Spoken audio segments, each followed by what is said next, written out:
Sean bienvenidos a esta primera clase del seminario de Derecho Penal Tradicional del año 2021, segundo cuatrimestre.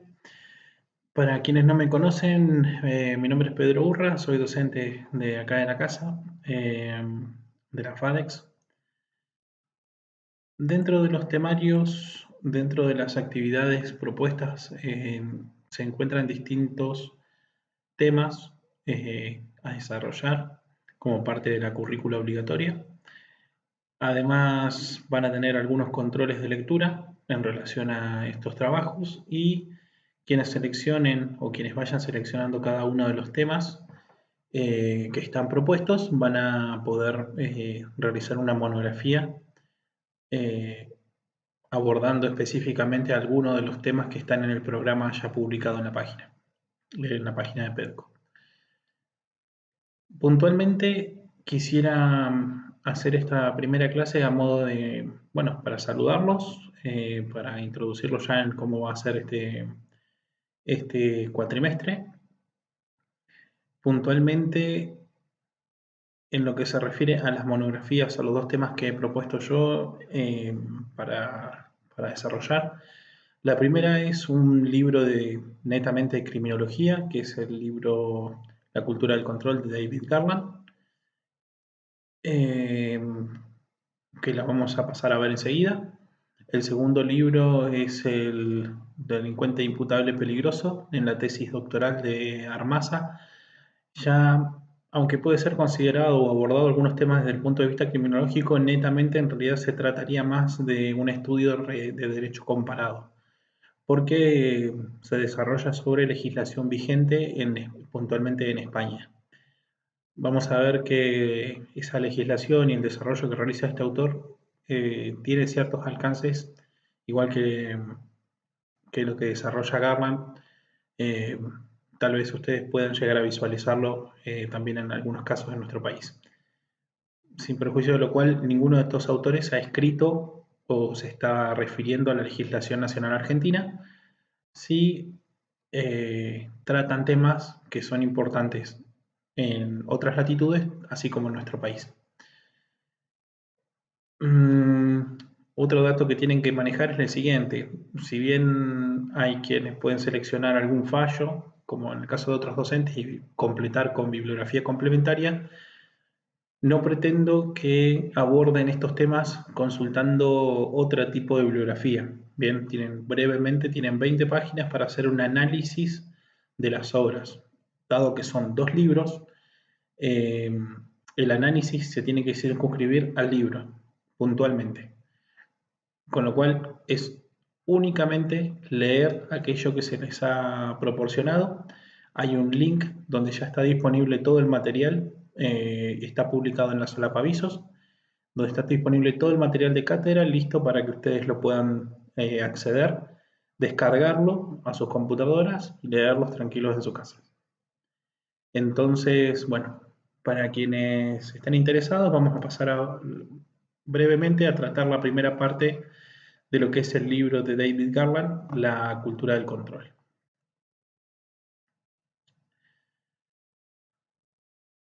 Eh, Bien. Este libro es el último, o el último que se ha traducido al castellano de una serie de libros que tiene el autor sobre la temática. Puntualmente vamos a ir avanzando rápidamente, ya hice una selección de aquellos puntos más importantes para que ustedes los tuvieran a su alcance. Puntualmente, Garland se refiere, o el estudio que hace criminológico de la sociología del derecho, se refiere a dos países, Estados Unidos y Gran Bretaña. Hace toda una explicación introductoria relacionada de por qué y en qué forma compara Estados Unidos con Gran Bretaña, teniendo en cuenta que existe una gran cantidad de autores que califican a Estados Unidos como un país incomparable al resto del mundo. ¿Por qué dicen que Estados Unidos es un país incomparable en relación al resto del mundo? Porque Estados Unidos es actualmente el país a nivel mundial que más personas tiene detenidas en prisiones y es el país que posee la mayor cantidad de personas sujetas a medidas de vigilancia, fuera de lo que es la detención en centros carcelarios. Bien, o sea, tiene el récord de ser eh, el país con más gente encarcelada. La política actual de Estados Unidos y de Gran Bretaña no tiene nada que ver con aquella que se sostenía alrededor del año 1970 y ha cambiado en estos últimos 30 o 40 años. Ha evolucionado hacia un lugar que sorprende a la criminología y que en este libro el autor trata de explicar desde un enfoque macro y no micro. Bien, los estudios sobre el campo criminológico pueden ser, o la mayoría de las ciencias, pueden ser sobre un objeto a gran escala, son estudios macro, y los estudios micro son aquellos que van a componentes o a cuestiones más específicas. En este caso, el autor se refiere precisamente a dos países y a cuestiones generales. Generales que él mismo considera como cuestiones pacíficas en lo que es a la doctrina o a lo que es son los autores en la materia.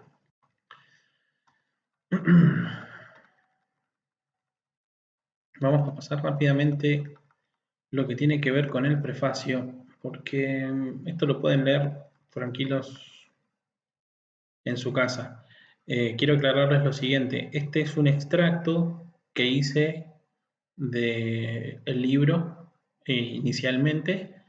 No, ustedes tienen la versión completa disponible para leerla tranquilos en su casa. Tranquilos en su casa.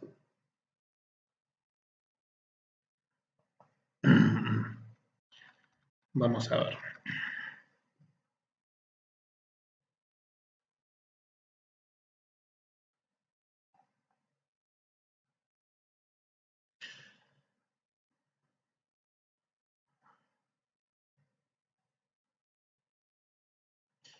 Vamos a iniciar directamente desde el punto número 1.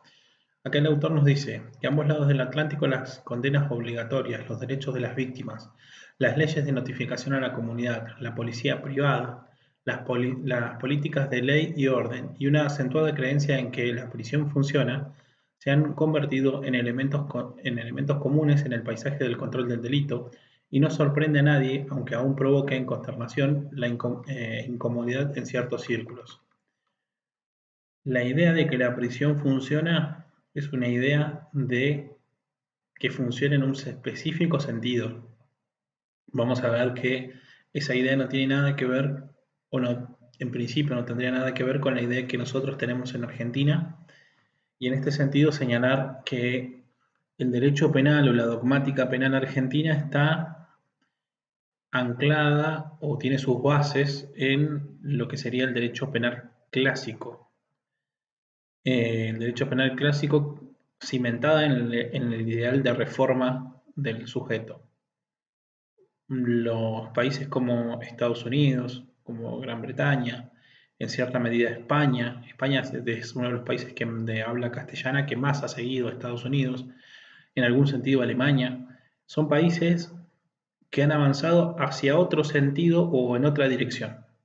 Este libro nos cuenta un poco o nos desmiente, nos trae al lado más, si se quiere, el lado menos pensado, porque nosotros seguimos en cierto sentido a muchas ideologías del sistema norteamericano basadas en lo que se conoce como el derecho penal o el welfarismo penal. Esas ideas que hoy nosotros todavía sostenemos están siendo fuertemente puestas en jaque en otras latitudes. Este libro no tiene, o sea, este análisis de este libro no tiene la idea de decir o de señalar que ese sea el camino, todo lo contrario, pero sí demostrar o demostrarles algún elemento comparativo para que ustedes puedan evaluar cuál es, o sea, además de lo que está sucediendo en otras latitudes, qué es lo que está sucediendo en nuestro país o en nuestro entorno. Bien, sigamos un poquito adelante. Aún no sabemos realmente cómo llegamos aquí, no sé cómo llegamos allí, de allí a aquí, porque el futuro del control del delito, que es el presente que ahora habitamos, resulta tan diferente del que difundidamente se esperaba hace una generación. El problema de explicar cómo nuestras respuestas contemporáneas al delito llegaron a tomar la forma que tomaron, con todos los aspectos nuevos y contradictorios. Un interés crítico por dar cuenta del presente. Y acá aclara, yo utilicé recién la palabra o la expresión welfare. La expresión welfare o welfare state es una expresión compleja, porque no tiene una traducción. Van a ver ustedes en muchos libros que traducen a autores de habla inglesa o autores alemanes o autores de habla francesa, que hay algunas palabras que no se convierten o no se traducen, se utilizan tal cual se dan en su origen. ¿Por qué? Porque poseen una carga propia que no es posible traducir. Entonces el welfare o el welfare state podemos entenderlo, pero no traducirlo o deconstruirlo al castellano en un sentido eh, concreto de qué es de esa palabra. Digamos, no tenemos nada en nuestro lenguaje que nos permita hacer una conversión del welfare o el welfare state. Sí podemos comprenderlo, sí podemos explicarlo, y acá dejé puntualmente una explicación que está en una nota del traductor, en este caso el traductor de la obra es Máximo Soso, y que expresa lo siguiente. La expresión welfare, en inglés y tal como usa el autor a lo largo de este libro, hace referencia al conjunto de intervenciones sobre la cuestión social estructuradas en el marco de una transformación radical de la forma de Estado producida a finales del siglo XIX en diferentes contextos con modalidades diversas, pero que se unifican en ciertos puntos básicos en relación al welfare state o estado de bienestar, expresiones que serán usadas indistintamente a lo largo del texto.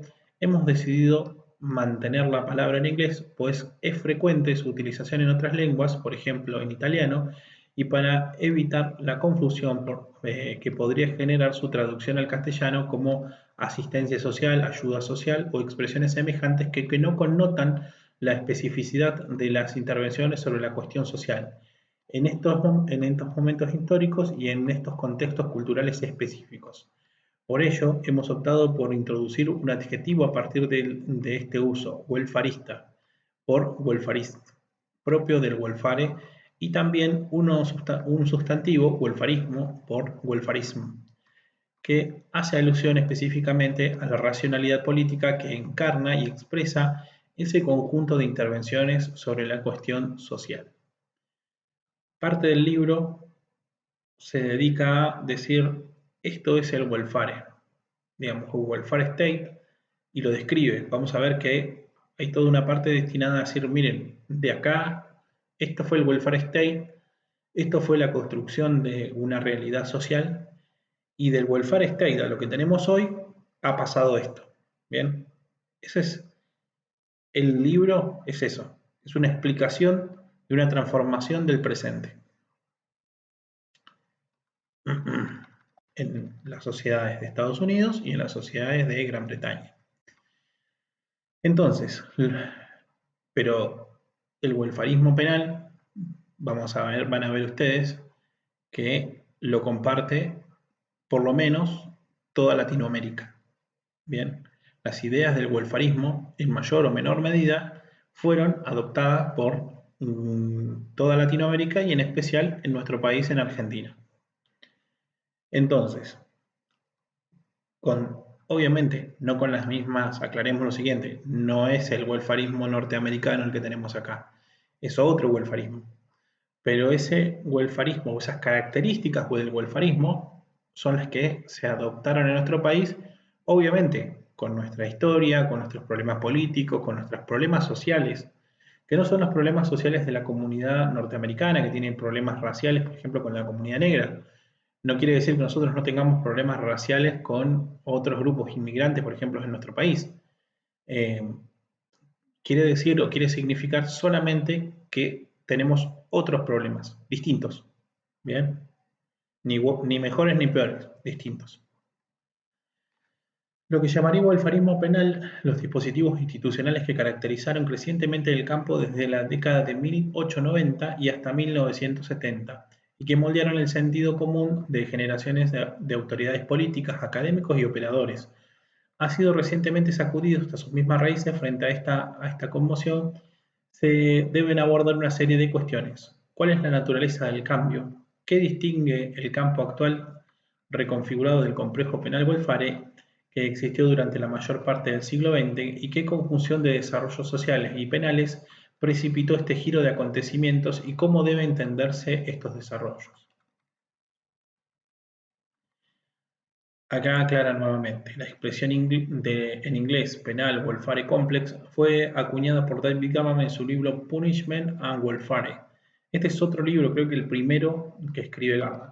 Y es el primero también que se traduce, lo tengo en la biblioteca también y va a ser seguramente en otra edición del seminario lo vamos a ver, porque me interesa verlo o agregarlo a la currícula para hacer referencia a la peculiar configuración de las estrategias e instituciones del control del delito en el marco del ascenso del estado de bienestar en el contexto británico desde finales del siglo XIX.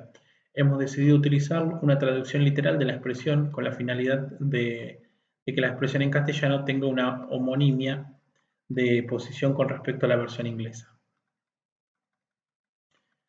Entonces, actualmente el desarrollo de las políticas públicas parece ser altamente volátil, con una cantidad sin precedente de actividad legislativa, mucho disenso en las filas de los grupos de operadores y una serie de conflictos entre expertos y políticos.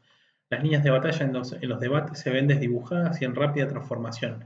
Nadie está seguro de qué es radical y qué es reaccionario. Y acá algo que nosotros no tenemos: prisiones privadas, evaluaciones de impacto sobre las víctimas, leyes de notificación a la comunidad, guías para la determinación de condenas, vigilancia electrónica, castigos en la comunidad, policía de la calidad de vida, justicia restaurativa. Estos y docenas de desarrollos más nos conducen a un territorio poco familiar donde las líneas ideológicas están lejos de ser claras y donde los viejos supuestos son una guía poco confiable. El flujo constante y la energía febril de esta transición ha dejado exhausta y desilusionada a la vieja generación de operadores de la justicia penal, a la deriva, divorciados de los ideales y los ejemplos que eran sus puntos de referencia y en torno a los cuales fueron educados. Mientras tanto, sus colegas más jóvenes no cuentan con ninguna ideología o marco conceptual estable para guiar sus acciones y moldear sus visiones. Las costumbres tradicionales están pasadas de moda, es difícil gestionar o siquiera pensar algo en cuestiones de porque no hay una ideología bien articulada y establecida para gobernar nuestro pensamiento y dar fundamento a nuestros juicios. Durante 2 décadas, como mínimo, el derecho y la política penal han estado funcionando sin mapas de ruta claros en un terreno en gran medida desconocido. Para que este campo tenga algo de autoconciencia y alguna posibilidad de autocrítica y autocorrección, es preciso reescribir nuestros manuales y revisar profundamente nuestro sentido de cómo funcionan las cosas. Acá es necesario hacer una aclaración, lo vamos a ver después, un poquito más adelante. Una de las cosas que aborda el libro es cómo y yo lo escuché en algunos alumnos porque se ve que en la cátedra, se ve que en algún otro lugar están viendo criminología crítica, o lo han visto o lo han escuchado, porque bueno, lo escuché de algunos alumnos que tenían otras oportunidades. Las criminologías críticas son interesantes, son un buen complemento, pero algo que sucedió, o ya con este libro ustedes nos fuimos a la actualidad, a lo que está pasando ahora, y el complejo penal welfare fue atacado por lo que fueron las concepciones de la criminología crítica, que en posiciones, si se quiere, humanistas, garantistas, abolicionistas, creyendo que esas críticas o esos ataques iban a evolucionar en la deconstrucción del sistema penal. Y eso fue y no fue así, porque el sistema penal no se deconstruyó en el sentido de desaparecer, sino que se deconstruyó en el sentido de ya no buscar el sentido de la reforma y la rehabilitación, sino que se busca la aplicación de castigos ejemplares o retributivos, eh, dejando de lado la idea de rehabilitación o dejándola en un segundo, tercero o cuarto plano, especialmente sobre algunos autores específicos y sobre algún tipo de delitos en específico. Lo vamos a ver o vamos a desarrollar un poquito más adelante, pero bueno, les doy un poco de contexto porque si les leo esto así sin nada, no van a tener el contexto de dónde estamos, dónde está pivoteando el libro.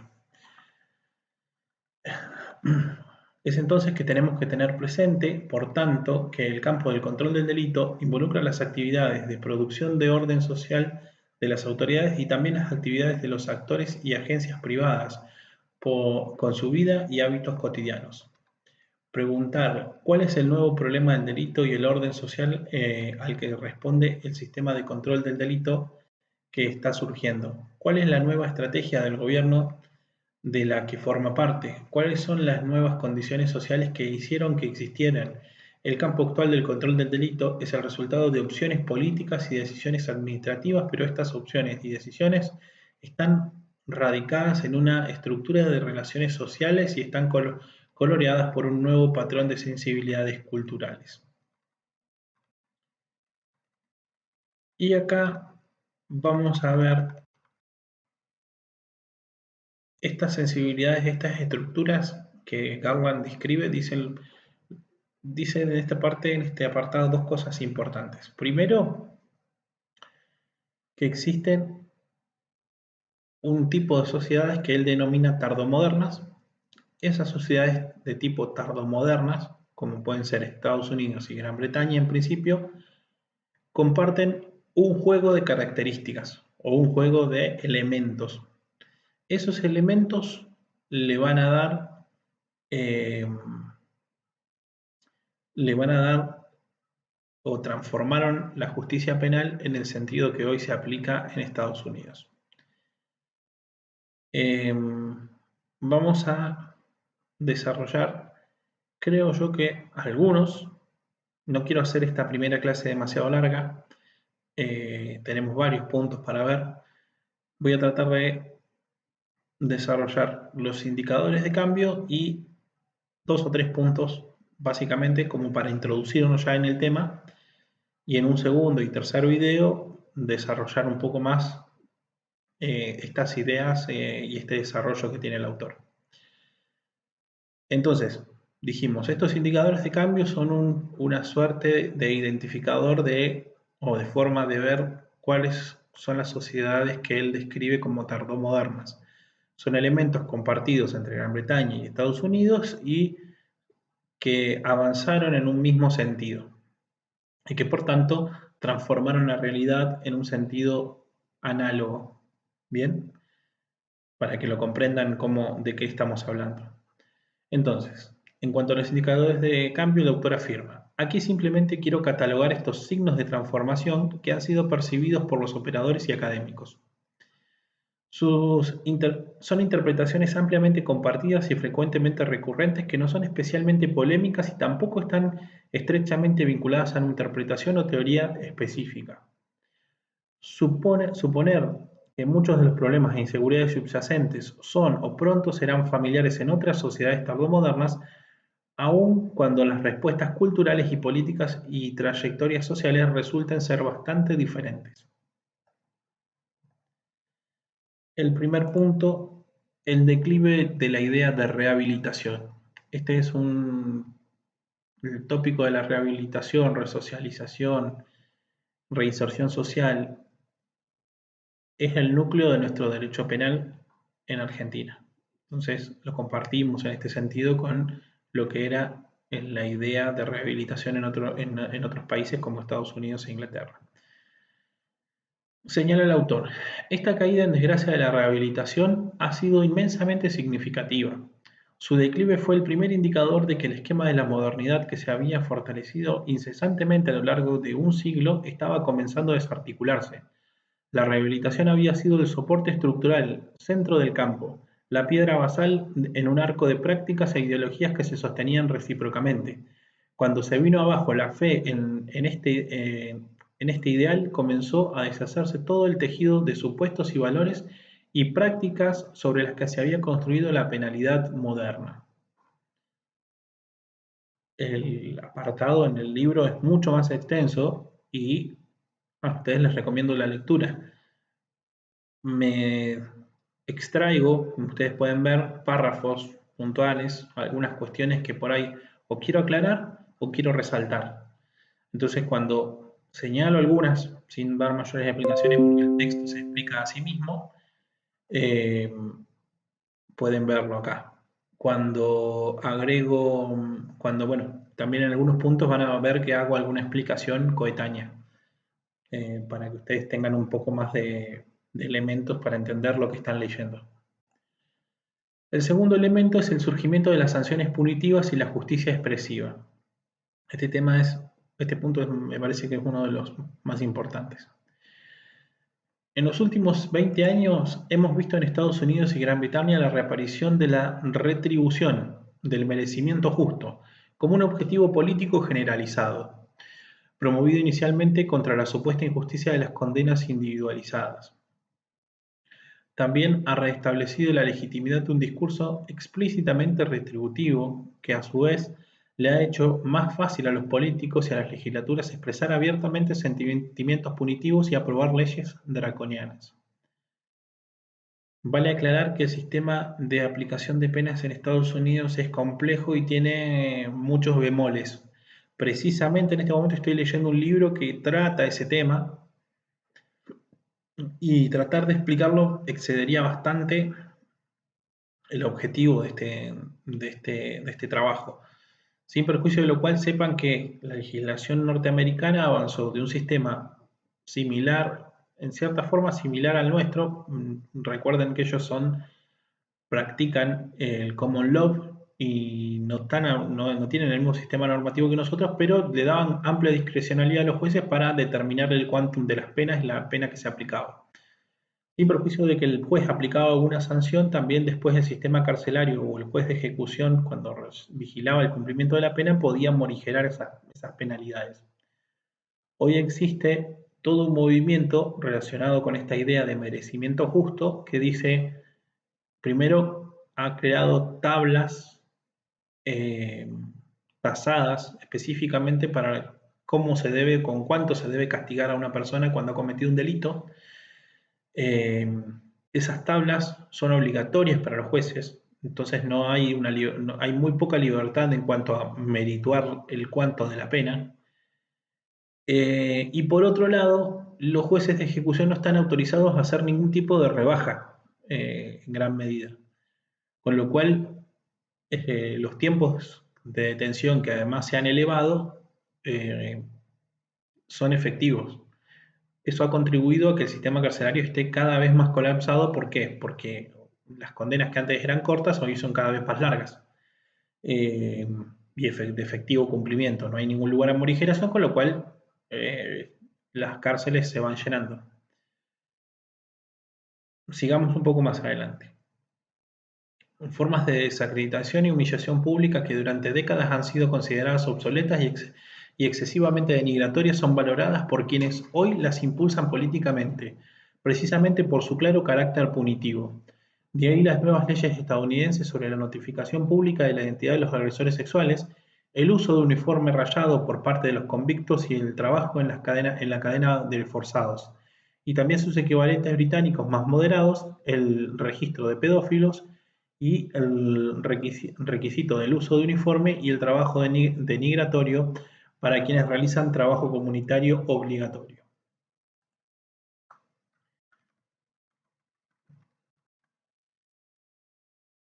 Por justicia expresiva se entiende en la literatura contemporánea la sociología del castigo de lengua inglesa, una forma de funcionamiento de la justicia penal que coloca en un primer plano la tarea de expresar justamente la ira y el resentimiento provocados por el delito en el público a través de la faz simbólica, el castigo, sin intentar instrumentalmente articular medidas destinadas a fin de la reducción del delito.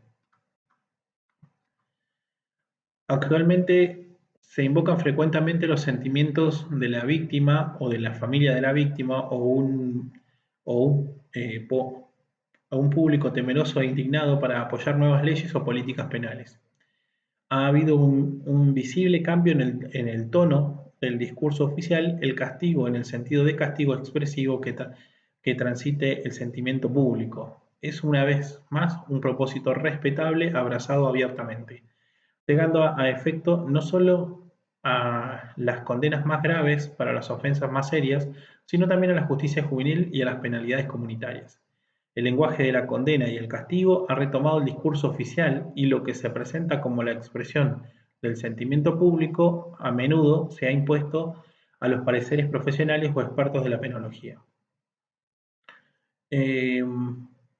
Vamos a continuar con el desarrollo en un segundo video. Sin perjuicio, antes de cerrar, quiero aclarar o hacerles algunas precisiones. Actualmente, en la idea de se ha consolidado esta cuestión de transformar a la cárcel, y por eso la idea de que retomo esta cuestión de que la cárcel funciona. ¿Funciona cómo? Funciona como una herramienta de tipo incapacitante. ¿Qué quiere decir? Mientras esté detenido y por el mayor tiempo posible, ese sujeto no va a volver a cometer nuevos delitos fuera de la cárcel.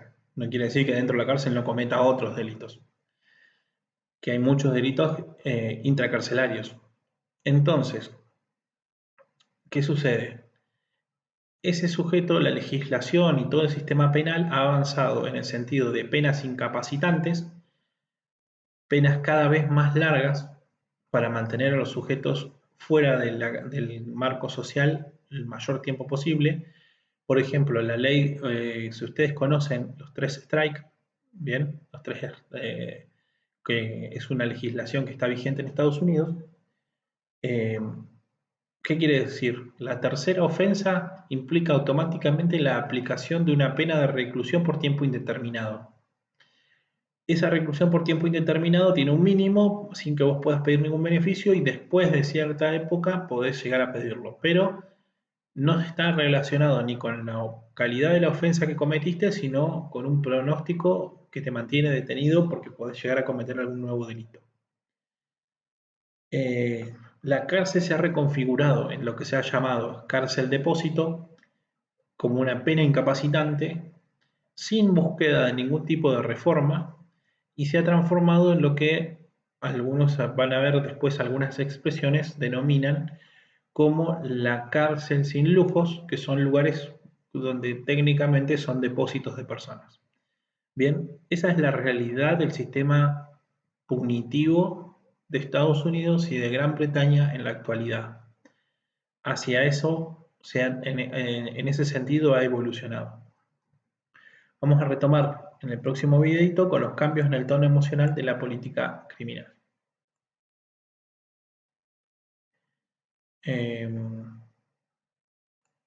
Bien, nos vemos en el próximo videito para continuar desarrollando este libro de Carla.